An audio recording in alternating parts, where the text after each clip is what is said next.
Pada zaman dahulu di negeri Antabarantah, hiduplah sepasang suami istri yang sangat miskin karena disumpahi oleh Bathara Indra dan sangat dibenci orang.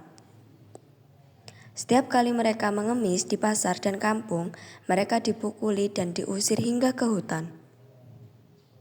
Oleh karena itu, tinggallah sepasang suami istri itu di hutan dan memakan batang kayu dan buah-buahan. Setelah beberapa lama, istri si miskin hamil selama 3 bulan. Sang istri ingin sekali memakan buah mangga yang ditanam di taman raja.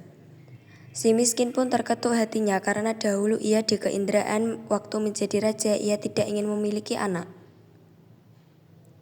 Namun sekarang ia akan memiliki anak dan berkata, "Istriku, apa kamu ingin membunuhku? Apa kamu tidak tahu tentang masa lalu kita?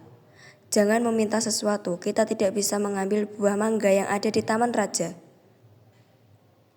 Setelah istrinya mendengar perkataan suaminya itu, ia semakin menangis. Lalu suaminya berkata, "Diamlah istriku, jangan menangis.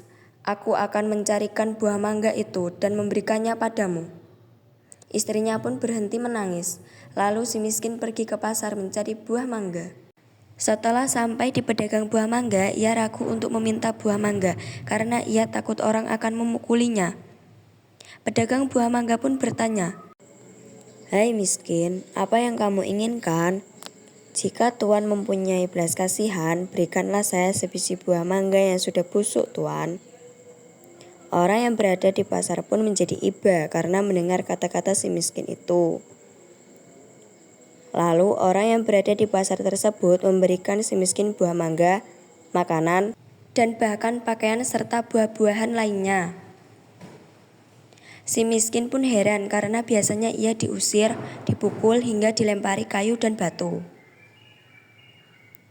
Setelah ia berpikir seperti itu di dalam hatinya, ia pun pergi ke hutan untuk menemui istrinya. "Istriku, ini buah mangga, makanan, pakaian, dan beberapa buah-buahan." Kemudian istrinya menginjak-injak apa yang diperoleh si miskin tersebut sambil menceritakan apa yang terjadi. Istrinya pun menangis dan tidak mau makan jika bukan buah mangga yang ditanam di taman raja dan berkata, "Biarkan saja aku mati." Si miskin pun sangat terpukul melihat perbuatan istrinya. Kemudian ia pergi menghadap Maharaja Indradewa yang saat itu sedang mengadakan pertemuan raja.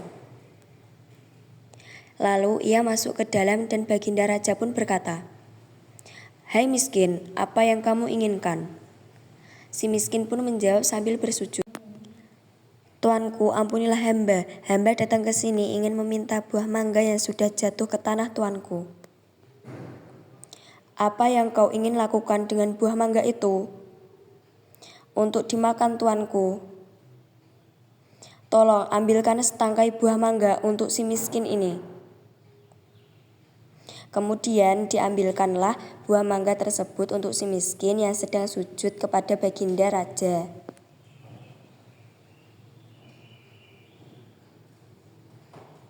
Setelah itu si miskin pun berjalan pulang ke rumahnya.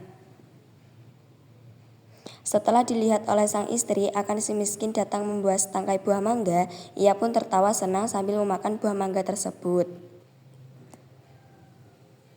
3 bulan kemudian, sang istri menangis ingin makan buah nangka yang ditanam di taman raja.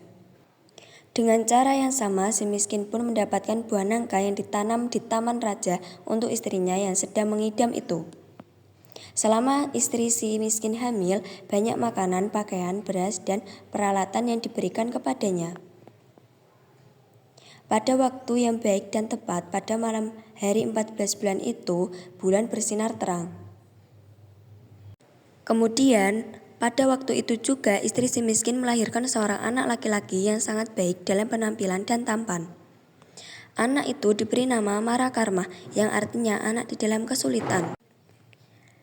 Dengan takdir Allah Subhanahu wa Ta'ala melimpahkan kepada hambanya, si miskin pun menggali tanah untuk membuat tempat tinggal untuk keluarganya. Ketika ia menggali tanah untuk menancapkan tiang, ia menemukan telaju besar yang berisi banyak emas. Istrinya pun datang untuk melihat dan berkata, emas ini tidak akan habis sampai anak cucu kita, suamiku." Ia pun menjadi kaya dan membeli barang-barang kebutuhannya seperti kendi, utar-utar, panah kuda, keris, dan sebagainya. Setelah kembali dari membeli barang-barang tersebut, ia mandi dengan jeruk nipis, menimang anaknya dan berseru, "Jika engkau sungguh-sungguh anak dewa yang ingin menerangkan wajah ayahanda ini, biarkan negeri di hutan ini menjadi negeri yang lengkap dengan kota, parit, dan istana, serta menteri, rakyat, dan semua raja-raja besar." Terkabullah permintaan itu, dan si miskin menjadi raja dan berganti nama menjadi Maharaja Indra Angkasa, dan istrinya berganti nama menjadi Ratna Dewi, dan negeri itu dinamakan Puspasari.